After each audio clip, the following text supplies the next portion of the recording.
নমস্কার সকলকে, welcome to WBPSC ওয়ালা অফিসিয়াল ইউটিউব চ্যানেল। তো আমাদের প্রত্যেক সপ্তাহের কারেন্ট অ্যাফেয়ার্সের মতো এই সপ্তাহের কারেন্ট অ্যাফেয়ার্স অর্থাৎ কিনা 3rd অগস্ট থেকে 9th অগস্টের কারেন্ট অ্যাফেয়ার্সটা আমরা এখানে দেখব, যেটা কিনা আমার আপকামিং যে কোনো পরীক্ষা, সেটা স্টাফ সিলেকশন কমিশন হোক, সেটা পিএসসির যে কোনো পরীক্ষা হোক, কলকাতা পুলিশ হোক বা আমাদের পুলিশ কনস্টেবল হোক, যে কোনো পরীক্ষায় আমাকে এখান থেকে প্রশ্ন করতে পারে। তাহলে চলো আর দেরি না করে আমরা ঝটপট দেখে নিই। ভিডিওটা এন্ড পর্যন্ত দেখবে এবং অবশ্যই ভিডিওর পরে তোমাদের মূল্যবান বক্তব্য কিন্তু লিখবে। ওকে, তাহলে শুরু করছি আজকে current affairs. Weekly current affairs শুরু করার আগে কয়েকটা পয়েন্ট তোমাদের একটু বলতে চাই যে আমাদের সম্প্রতি কলকাতা পুলিশ এবং বলতে পারো কি না ওয়েস্ট বেঙ্গল পুলিশ কনস্টেবলকে টার্গেট করে বলতে পারো একটা ব্যাচ লঞ্চ হয়েছে, যার নাম হচ্ছে যোদ্ধা, এবং বলতে পারো কি না কলকাতা পুলিশ এবং ওয়েস্ট বেঙ্গল পুলিশ এসআইকে টার্গেট করে লঞ্চ হয়েছে কি না দুর্জয়। দুটো নতুন ব্যাচ লঞ্চ হয়েছে। এছাড়া আমাদের সক্ষম 4.0 এটা একটা টার্গেট ব্যাচ চলছে, এটা একদম নতুন WBCS 2025কে মাথায় রেখে। এছাড়াও WBPSC কম্বাইন্ড ব্যাচ একটা রয়েছে আমাদের, যেটা কিনা IDO, motor vehicles inspector, miscellaneous clerkship প্রভৃতি পরীক্ষার ক্ষেত্রে। এছাড়াও SSC group C group D oriented আমাদের ব্যাচ রয়েছে এবং এছাড়া রূপসী বাংলা 2.0 আমাদের ব্যাচ রয়েছে। তাই দেরি না করে যারা আপকামিং এই সমস্ত পরীক্ষা কন্ডাক্ট করছো তারা ইন্ডিভিজুয়াল কোর্স নিতে পারো। আর যদি মনে হয় যে না আমি ইন্ডিভিজুয়াল কোর্স নেব না, মাস্টার কোর্স নেব, তাহলে মাস্টার কোর্সের জন্য রয়েছে আমাদের অপরাজিত 2.0 মহাপ্যাক। এই অপরাজিত 2.0 মহাপ্যাক নেওয়া থাকলে এখানে যতগুলো তুমি ব্যাচ দেখতে পাচ্ছ বা আপকামিং 1 বছর, 1.5 বছর বা 2 বছরের মধ্যে WBPSC ওয়ালা যে সমস্ত ব্যাচ আনবে প্রত্যেকটারই তুমি অ্যাক্সেস পেয়ে যাবে। শুধুমাত্র স্কুল সার্ভিস কমিশন ছাড়া বাকি প্রত্যেকটা ব্যাচের অ্যাক্সেস তুমি এই অপরাজিত মহাপ্যাক 2.0 আন্ডারে পেয়ে যাবে। তাই দেরি না করে তাড়াতাড়ি ব্যাচ নাও, তাড়াতাড়ি ক্লাস জয়েন করো এবং নিজের প্রিপারেশনকে আরও বেশি করে মজবুত করো। চলে আসবো আমাদের 3rd অগস্ট থেকে 9th অগস্ট উইকলি সি এর মধ্যে। প্রথম ঘটনাটা কি আছে বলছে, ভারতের জিডিপি গ্রোথ ফোরকাস্ট হলো ফাইন্যান্সিয়াল ইয়ার 2026-এর ক্ষেত্রে 6.3। কাদের মতে না, এটা হচ্ছে ফিচ রেটিং আইএনসি। এটা একটা আমেরিকান ক্রেডিট রেটিং এজেন্সি, যারা কিনা তাদের নতুন বা লেটেস্ট রিপোর্টটা প্রকাশ করেছে।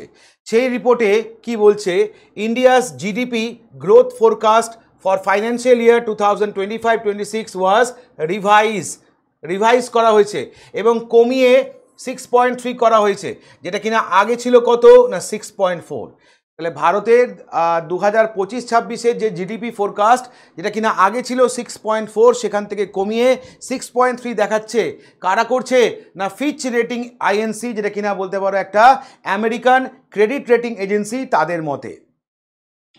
তাহলে এখান থেকে প্রশ্নটা কি আসবে, এখান থেকে প্রশ্নটা আসবে যে কোন অর্গানাইজেশনের মতে ফাইন্যান্সিয়াল ইয়ার 2025-26-এ ভারতের জিডিপি ফোরকাস্ট 6.4 থেকে কমে 6.3 হলো। সেক্ষেত্রে আনসার হচ্ছে ফিচ রেটিং আইএনসি, যেটা একটা আমেরিকান ক্রেডিট রেটিং এজেন্সি।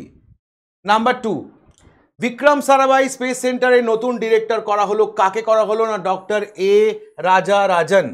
মনে রাখতে হবে doctor A Raja Rajan, director of Satish Dhawan space centre, Sriharikota, Andhra Pradesh, যে কিনা বলতে পারো দায়িত্ব নিল director of Vikram Sarabhai space centre, যেটা রয়েছে আমাদের তিরুবনন্তপুরম, কেরালা। তাহলে অলরেডি ইনি বলতে পারো কিনা সতীশ ধাওয়ান স্পেস সেন্টারে কিনা ডিরেক্টর হিসেবে ছিলেন। কে ছিলেন? ডক্টর এ রাজা রাজন। তাকেই বলতে পারো কিনা নতুন দায়িত্ব দেওয়া হলো as a director Vikram Sarabhai space সেন্টারে, যেটা রয়েছে কোথায়? কেরালার তিরুবনন্তপুরম। কার জায়গায় ইনি দায়িত্ব নিলেন না এস উন্নিকৃষ্ণনের নায়ারের জায়গায় বলতে পারো ইনি দায়িত্বে নিলেন। তাহলে এখান থেকে আমাকে পরীক্ষার প্রশ্ন করবে বিক্রম সারাভাই স্পেস সেন্টারটা কোথায় আছে বা বিক্রম সারাভাই স্পেস সেন্টারের নতুন ডিরেক্টর হিসেবে কাকে অ্যাপয়েন্ট করা হয়েছে। চলে আসুন নেক্সট। এই প্রথমবার বলতে পারো কিনা চেস ই স্পোর্টস ওয়ার্ল্ড কাপ, এই খেতাবটা কে জিতলো না ওয়ার্ল্ড নাম্বার 1 চেস প্লেয়ার, যার নাম হচ্ছে ম্যাগনাস কার্লসেন, যে কিনা নরওয়ে থেকে বিলং করে। তিনি বলতে পারো এই প্রথম চেস ই স্পোর্টস ওয়ার্ল্ড কাপ, যেটা কিনা অর্গানাইজ করেছিল কে না সৌদি আরবিয়ার রিয়াদ, সেখানে বলতে পারো চ্যাম্পিয়ন হলেন কে না ম্যাগনাস কার্লসেন। কোন দেশের বাসিন্দা পরীক্ষার প্রশ্ন, তখন আনসার নরওয়ে। বা পরীক্ষার প্রশ্ন এটাও দিতে পারে যে পৃথিবীর এই মুহূর্তে 1 নম্বর চেস প্লেয়ারটার নাম কি, নাম হচ্ছে ম্যাগনাস কার্লসেন। সম্প্রতি নিউজে কেন না সম্প্রতি সৌদি আরবিয়ার রিয়াদে অনুষ্ঠিত হয়ে গেল এই প্রথম বলতে পারো কি না চেস ই স্পোর্টস ওয়ার্ল্ড কাপ, তার প্রথম খেতাবটা ইনি জিতলেন। চলে আসুন নেক্সট। ইন্ডিয়া রিসিভ করলো ফাইনাল এয়ারবাস C295 এয়ারক্রাফট কার কাছ থেকে পেলো না স্পেনের কাছ থেকে বলতে পারো পেলো হলো মনে রাখতে হবে স্পেন যে কিনা তার ডেলিভারিটা কমপ্লিট করলো তার প্রথম 16 প্লেন 16টা প্লেনের ডেলিভারি যে কন্ট্রাক্টটা হয়েছিল 2021-এ সেই কন্ট্রাক্ট মোতাবেক 16খানা প্লেন অলরেডি স্পেনের তরফ থেকে কিনা ইন্ডিয়াকে ডেলিভার করা হলো আর এই প্লেনগুলো কাকে রিপ্লেস করছে না ভারতের যে অভ্রো অর্থাৎ ইন্ডিয়ান এয়ারফোর্সের যে অভ্রো প্লেনগুলো আছে সেগুলোকে রিপ্লেস করছে আর 16টা প্লেন তো স্পেন ডেলিভার করে দিল বাকি যে 40টা বা রিমেনিং যে প্লেনগুলো আছে সেটা কি হবে না remaining 40 aircraft will be manufacture in India ভারতেই তৈরি হবে কোথায় হবে অ্যাট টাটা এয়ারক্রাফট কমপ্লেক্স যেটা রয়েছে বদোদরা গুজরাটে মনে রাখতে হবে এটা হচ্ছে ভারতের প্রথম private final assembly line for military aircraft তাহলে এটাই হচ্ছে ভারতের প্রথম বলতে পারো private final assemble line for military aircraft কোথায় আছে এটা বদোদরা মানে হচ্ছে গুজরাট আর কারা এটা করছে না টাটা এয়ারক্রাফট কমপ্লেক্সের আন্ডারে এটা হবে তাহলে প্রথম যে চুক্তিটা হয়েছিল সেই চুক্তি অনুযায়ী 2021-এর চুক্তি অনুযায়ী স্পেন অলরেডি 16খানা পাঠিয়ে দিয়েছে বাকি 40টা তৈরি হবে কোথায় ভারতে এটা তৈরি হবে চলে আসুন নেক্সট আবার একটা ফর্মুলা 1 গ্র্যান্ড প্রিক্স যে গ্র্যান্ড প্রিক্সটার নাম হাঙ্গেরিয়ান গ্র্যান্ড প্রিক্স এই হাঙ্গেরিয়ান গ্র্যান্ড প্রিক্স চ্যাম্পিয়ন কে হলো ল্যান্ডো নরিস ইনি একজন কি না হাঙ্গেরিয়ান গ্র্যান্ড প্রিক্স চ্যাম্পিয়ন হলো কাকে হারিয়ে বলতে পারো না অস্কার পিয়াস্ট্রিকে হারিয়ে যদি আমরা দেখি যে কত সেকেন্ড বা কত মিনিটে রেসটা জিতেছে তাহলে দেখো এটা 0.698 সেকেন্ডে বলতে পারো অস্কার পিয়াস্ট্রিকে হারিয়ে চ্যাম্পিয়ন হলো কে ল্যান্ডো নরিস কোন টুর্নামেন্টে হাঙ্গেরিয়ান গ্র্যান্ড প্রিক্স মানে এটা কোন খেলার সঙ্গে যুক্ত এটা ফর্মুলা 1-এর সাথে যুক্ত বা এটা একটা কার রেস মনে রাখতে হবে এটাই ছিল কিনা ল্যান্ডো নরিসের 5th উইন এই মৌসুমে ল্যান্ডো নরিসের এটাই হচ্ছে কিনা 5th উইন চলে আসুন নেক্সট সম্প্রতি হয়ে গেল কি না ওয়ার্ল্ড চ্যাম্পিয়নশিপ অফ লেজেন্ডের ফাইনালটা কোথায় হলো ফাইনালটা এজবাস্টন তো সেই ফাইনালে বলতে পারো কি না কারা জিতলো না সাউথ আফ্রিকা জিতলো কাদের হারিয়ে জিতলো পাকিস্তানকে হারিয়ে জিতলো পাকিস্তান যে কিনা বলতে পারো প্রথমে ব্যাট করে 195 রান তোলে 5 উইকেটের বিনিময়ে আর South Africa without any losing wicket South আফ্রিকার ক্যাপ্টেন এবি ডিভিলিয়ার্সের সেঞ্চুরির দৌলতে এই টুর্নামেন্টটা বা ফাইনালটা জিতে নেয় কে না সাউথ আফ্রিকা তাহলে পরীক্ষার প্রশ্ন ওয়ার্ল্ড চ্যাম্পিয়নশিপ অফ লেজেন্ড টুর্নামেন্টটা কারা জেতে সাউথ আফ্রিকা কাকে হারিয়ে পাকিস্তানকে হারিয়ে যদি বলা হয় ফাইনালটা কোথায় হয়েছিল ফাইনালটা হয়েছিল হচ্ছে এজবাস্টনে চলে আসুন নেক্সট মারা গেলেন কে না শিবু সোরেন ঝাড়খণ্ডের প্রাক্তন মুখ্যমন্ত্রী এবং বলতে পারো ঝাড়খণ্ড মুক্তি মোর্চা দলের অন্যতম প্রতিষ্ঠাতা শিবু সোরেন যাকে গুরুজি বলা হতো বা যাকে আমরা ডাকতাম কি নামে না ধীসম গুরু অর্থাৎ গ্রেট লিডার হিসেবে তিনি কিনা সাঁওতাল পরিবারে জন্মগ্রহণ করেছিলেন এবং ট্রাইবালদের জন্য ইনি প্রচুর কাজ করেছিলেন তো মারা গেলেন সম্প্রতি তাই নিউজে এসছে আমাকে প্রশ্ন করতেই পারে শিবু সোরেন দ্বারা প্রতিষ্ঠিত পলিটিক্যাল পার্টিটার নাম কি JMM ঝাড়খণ্ড মুক্তি মোর্চা পরীক্ষার প্রশ্ন করতে পারে শিবু সোরেন ভারতের কোন রাজ্যের প্রাক্তন মুখ্যমন্ত্রী ছিলেন তখন হচ্ছে ঝাড়খণ্ড মনে রাখতে হবে ইনি 3বার মুখ্যমন্ত্রিত্ব পান কিন্তু 3বারই বলতে পারো কোনো টার্মটা ফুল কমপ্লিট করতে পারেননি শিবু সোরেন মনে রাখবে চলে আসুন নেক্সট আবারও একটা গ্র্যান্ড প্রিক্স যে কিনা হাঙ্গেরিয়ান গ্র্যান্ড প্রিক্স এটাই মনে হয় আমরা আগেরটা দেখলাম যতদূর সম্ভব হ্যাঁ এটা রিপিট আছে দরকার নেই মনে রাখতে হবে চ্যাম্পিয়ন কে হলো না ল্যান্ডো নরিস বলতে পারো চ্যাম্পিয়ন হলো অস্কার পিয়াস্ট্রিকে হারিয়ে চ্যাম্পিয়ন হলো কে না ল্যান্ডো নরিস চলে আসুন next 43তম Lokmanya Tilak award 43তম Lokmanya Tilak award 2025 এই পুরস্কারটা অনুষ্ঠিত হলো কোথায় মুম্বাই বা মহারাষ্ট্রের পুনেতে বলতে পারো অনুষ্ঠিত হলো আর কাকে এই পুরস্কারে সম্মানিত করা হলো নীতিন গডকারিকে মনে রাখতে হবে পুরস্কারটা প্রতিষ্ঠা হয়েছিল কবে 1983-তে পুরস্কারটা প্রতিষ্ঠা হয়েছে তিলক স্মারক মন্দির ট্রাস্ট দ্বারা পুরস্কারটা প্রতিষ্ঠা করা হয়েছে নীতিন গডকারি পরিচয় কি ইনি হচ্ছেন আমাদের minister of road transport and highway যাকে সম্প্রতি এই 43তম লোকমান্য তিলক অ্যাওয়ার্ডে সম্মানিত করা হলো চলে আসুন নেক্সট ভারতের প্রথম AI পাওয়ার অঙ্গনওয়াড়ি সেন্টার যদি আমাকে বলে এটা কোথায় উদ্বোধন হলো সেক্ষেত্রে জায়গা হচ্ছে নাগপুর মানে হচ্ছে কোথায় এটা মহারাষ্ট্র আর অ্যাকচুয়াল জায়গাটা যদি বলা হয় যে গ্রামটার নাম কি গ্রামটার নাম হচ্ছে ওয়াধামনা ভিলেজ তাহলে মহারাষ্ট্রের নাগপুরে ওয়াধামনা ভিলেজে বলতে পারো এটাই হচ্ছে ভারতের প্রথম এআই পাওয়ার অঙ্গনওয়াড়ি সেন্টার। চলে আসুন নেক্সট।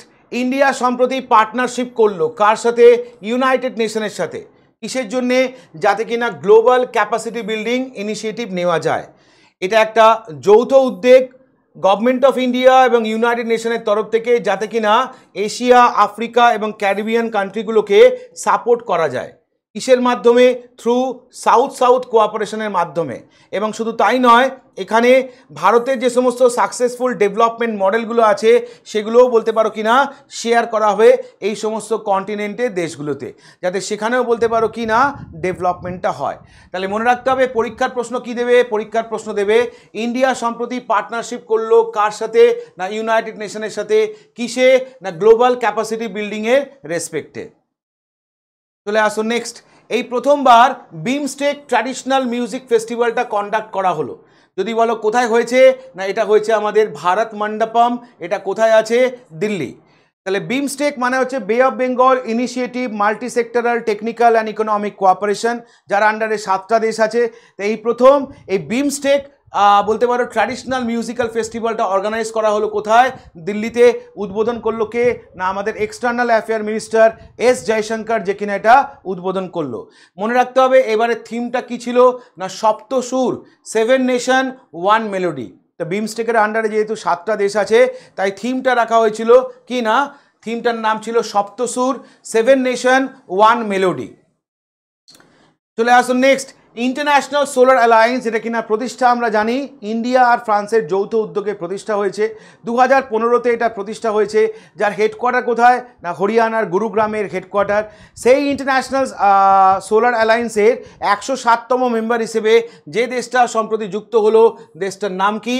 না মলডোভা। মনে রাখতে হবে মলডোভা হচ্ছে ইন্টারন্যাশনাল সোলার অ্যালায়েন্সের 107তম দেশ।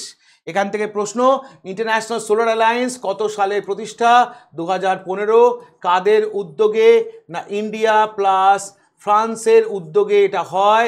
আর এটার হেডকোয়ার্টার কোথায়? হেডকোয়ার্টার হচ্ছে গুরুগ্রাম, যেখানে কিনা এটার হেডকোয়ার্টার রয়েছে। চলে আসুন নেক্সট। পরীক্ষা পে চর্চা, যেটা কিনা আমাদের প্রাইম মিনিস্টার মোদির একটা ফ্ল্যাগশিপ প্রোগ্রাম। সেই পরীক্ষা পে চর্চা সম্প্রতি কিনা নিউজে এলো। কেন নিউজে? না সম্প্রতি এটা গিনিস ওয়ার্ল্ড রেকর্ড করলো। কিভাবে গিনিস ওয়ার্ল্ড রেকর্ড করলো? না 1 মাসের মধ্যে সর্বাধিক সংখ্যক most people register on a citizen engagement platform in 1 month. অর্থাৎ 1 মাসের মধ্যে প্রায় 3.5 কোটি লোক যারা কিনা বলতে পারো এই প্ল্যাটফর্মে নিজের নাম রেজিস্টার করলো, এবং তার জন্যই বলতে পারো কি না এটা বিশ্ব রেকর্ড বা গিনিস বুক অফ ওয়ার্ল্ড রেকর্ডে নিজের নাম নথিভুক্ত করেছে। মনে রাখতে হবে পরীক্ষা পে চর্চা এটা অর্গানাইজ করে কারা? Ministry of education. কাদের সহযোগিতায় করে? না মাই গভর্নমেন্টের সহযোগিতায় এটা করে থাকে। প্রাইম মিনিস্টার মোদির এটা একটা ফ্ল্যাগশিপ প্ল্যাটফর্ম যার নাম হচ্ছে পরীক্ষা পে চর্চা। নেক্সট দেখো, সত্যপাল মালিক সম্প্রতি মারা গেলেন, বা জম্মু কাশ্মীরের প্রাক্তন গভর্নর সত্যপাল মালিক সম্প্রতি মারা গেলেন। ইনি যে শুধু জম্মু কাশ্মীরের গভর্নর ছিলেন এরম ব্যাপার নয়, ইনি টোটাল 5টা রাজ্যে অ্যাজ এ গভর্নর কাজ করেছেন, তার মধ্যে বিহার, ওড়িশা, জম্মু কাশ্মীর, মেঘালয় এবং গোয়া। ইনি মারা গেলেন 79 বছর বয়সে দিল্লিতে।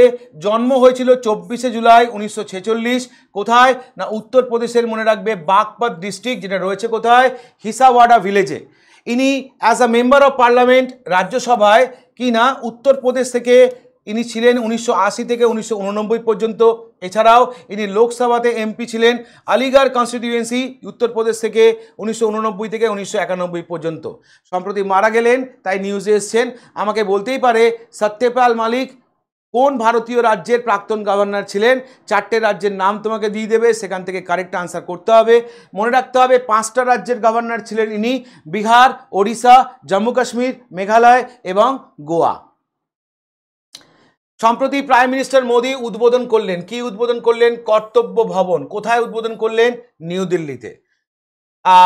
আমাদের যে upcoming common central secretariat building, তার যে বিভিন্ন বলতে পারো কি না বলতে পারো বাড়িঘর বা বলতে পারো অ্যাডমিনিস্ট্রেটিভ বিল্ডিংগুলো হচ্ছে, তার মধ্যে প্রথম যেটা হলো সেটা হচ্ছে কর্তব্য ভবন 03। এটা কোথায় হলো? দিল্লিতে হলো, দিল্লির কর্তব্য পথে এটা হলো। আর এটা উদ্বোধন করলো কে? না আমাদের প্রাইম মিনিস্টার মোদি। মনে রাখতে হবে কর্তব্য ভবন 03 এটা সেন্ট্রাল ভিস্তা রিডেভেলপমেন্ট প্রজেক্টের একটা অংশ। সেন্ট্রাল ভিস্টা রিডেভেলপমেন্ট প্রজেক্টের একটা অংশ হচ্ছে এই নতুন সেক্রেটারিয়েট বিল্ডিং। অনেকগুলো সেক্রেটারিয়েট বিল্ডিং বলতে পারো তৈরি হচ্ছে। প্রথম যেটা হলো তার নাম হচ্ছে কি না, তার নাম হচ্ছে কর্তব্য ভবন 03। এটার উদ্বোধন করলেন কে? না প্রাইম মিনিস্টার মোদি। ভারতের প্রথম এআই পাওয়ার লার্নিং অ্যাপ, যে অ্যাপটার নাম হচ্ছে টিউটোস, এটা কারা করলো? না আইআইটি পালাক্কাড়, যেটা কিনা বলতে পারো কেরালাতে আছে, তারাই বলতে পারো ভারতের প্রথম এআই বা আর্টিফিশিয়াল পাওয়ার লার্নিং অ্যাপ্লিকেশন বা অ্যাপ লঞ্চ করলো, যার নাম টিউটোস। এটা করা হলো শুধুমাত্র স্টুডেন্টদের দিকে তাকিয়ে। যে সমস্ত স্টুডেন্টরা কম্পিটিটিভ এক্সামের প্রিপারেশন নিচ্ছে, না শুধুমাত্র গভর্নমেন্ট এক্সাম নয়, ওকে, কম্পিটিটিভ এক্সাম মানে এখানে যারা জয়েন্ট এন্ট্রান্স এক্সামিনেশন বা জেই অথবা ন্যাশনাল এলিজিবিলিটি কাম এন্ট্রান্স টেস্ট অর্থাৎ নিট অথবা কমন অ্যাডমিশন টেস্ট বা যাকে বলছে ক্যাট, এই সমস্ত পরীক্ষার যারা প্রিপারেশন নিচ্ছে তাদের জন্য বলতে পারো আইআইটি পালাক্কাদের তরফ থেকে ভারতের প্রথম আর্টিফিশিয়াল ইন্টেলিজেন্স পাওয়ার লার্নিং অ্যাপ্লিকেশনটা লঞ্চ করা হলো, যার নাম হচ্ছে টিউটোস। ইন্ডিয়া যে কিনা বলতে পারো নমিনেট করলো, কি নমিনেট করলো? অ্যানশিয়েন্ট বুদ্ধিস্ট সাইট, যার নাম সারনাথ। কোথায় নমিনেট করলো? না ইউনেস্কোতে ফর 2025-26 সাইকেল। তাহলে বলতে পারো কি না archaeological survey of India, ministry of culture, government of India তিনজনে মিলে নমিনেট করলো সারনাথকে, যেটা একটা ancient Buddhist site for inscription on UNESCO culture UNESCO world heritage list of 2025-26 cycle. তাহলে 2025-26 ইউনেস্কো ওয়ার্ল্ড হেরিটেজ সাইকেলের মধ্যে কি না এই নামটাকে এনলিস্টেড করলো। কোন নামটা? সারনাথ, যেটা কিনা অ্যানশিয়েন্ট একটা বুদ্ধি সাইট, যেটাকে এনলিস্টেড করলো কারা? না government of India, archaeological survey of India এবং মিনিস্ট্রি অফ কালচারের যৌথ উদ্যোগে। মনে রাখতে হবে এই যে নমিনেশন প্রসেসটা, এটা অ্যাপ্রক্সিমেটলি 1.5 বছর বলতে পারো কিন্তু সময় লাগে ডেট অফ সাবমিশন থেকে। তাহলে আজকে তুমি সাবমিট করলে এখান থেকে 1.5 বছর সময় লাগবে এটা ইউনেস্কো ইনটেঞ্জেবল কালচারাল হেরিটেজ লিস্টের মধ্যে ঢুকতে, এবং সেখান থেকেই পরবর্তী ক্ষেত্রে কিনা ইউনেস্কো ওয়ার্ল্ড হেরিটেজের তকমা দেওয়া হয়। তাহলে আজকে বললে কালকেই যে তকমা পায় এরম ব্যাপার নয়, তার একটা প্রসেস আছে।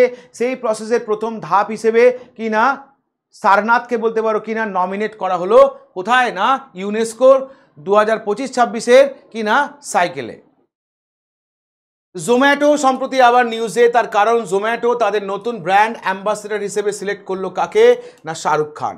শাহরুখ খান যে কিনা 2023 ন্যাশনাল অ্যাওয়ার্ড পেয়েছে আমরা জানি, এবং বলতে পারো কি না তাকেই সম্প্রতি কি না ব্র্যান্ড অ্যাম্বাসেডর হিসেবে নিযুক্ত করলো জোম্যাটো, যেটা একটা অনলাইন ফুড ডেলিভারি প্ল্যাটফর্ম ভারতবর্ষের রেসপেক্টে। এর আগে জোম্যাটোর যে ক্যাম্পেইনটা ছিল, ক্যাম্পেইনটার নাম ছিল ফুয়েল ইয়োর হাস্টেল। এটা ছিল ক্যাম্পেইনটা, যেই ক্যাম্পেইনের সাথে অলরেডি সেলিব্রিটি হিসেবে যুক্ত ছিল সিঙ্গার এবং মিউজিক কম্পোজার এআর রহমান, ভারতীয় ক্রিকেটার জসপ্রীত বুমরা এবং অলিম্পিক মেডেলিস্ট এমসি ম্যারিকম। তো সেই লিস্টে বলতে পারো নতুন নাম আমাদের এসআরকে শাহরুখ খান, যাকে কিনা ব্র্যান্ড অ্যাম্বাসেডর হিসেবে সিলেক্ট করলো জোম্যাটো। ভারতের প্রথম স্মার্ট ইন্টেলিজেন্ট ভিলেজের তকমা পেল কে? না তকমা পেল হচ্ছে সতনাবড়ি, যেটা কিনা একটা গ্রাম যেখানে প্রায় 1800 লোকের বসবাস। এটা রয়েছে মহারাষ্ট্রের নাগপুরে। এটাই হচ্ছে ভারতবর্ষের প্রথম স্মার্ট ইন্টেলিজেন্ট ভিলেজ হলো। মনে রাখতে হবে মহারাষ্ট্রের সরকার অর্থাৎ দেবেন্দ্র ফডনবিস যে কিনা জুন 2025 এটাকে ঘোষণা করেছে কি হিসেবে? এটাকে ঘোষণা করেছে নতুন বলতে পারো কি না ভারতের প্রথম স্মার্ট ইন্টেলিজেন্ট ভিলেজ হিসেবে। মনে রাখতে হবে এর উদ্দেশ্য হচ্ছে একটাই, এর উদ্দেশ্য হচ্ছে কি না টেকনোলজি রিলেটেড রুরাল লাইফকে বলতে পারো ট্রান্সফর্মিং করা, অর্থাৎ গ্রামের মানুষরা যাতে আরও বেশি করে টেকনোলজি রিলেটেড হয় বা টেকনোলজি স্যাভি হয়, তার জন্যই বলতে পারো এই উদ্যোগটা নিয়েছে মহারাষ্ট্র সরকার। তাহলে এই ছিল বলতে পারো আমাদের লাস্ট উইক অর্থাৎ 2রা আগস্ট থেকে 9th আগস্ট পর্যন্ত আমাদের ইনফরমেশন ইম্পর্টেন্ট খবরগুলো কেমন লাগলো অবশ্যই কমেন্ট করে জানাবে। নতুন সপ্তাহে আমরা আবারও আসছি, আবারও বেশ কিছু ইনফরমেশন নিয়ে। ততক্ষণ পর্যন্ত দেখতে থাকো, সঙ্গে থাকো WBPSC ওয়ালা। Thank you.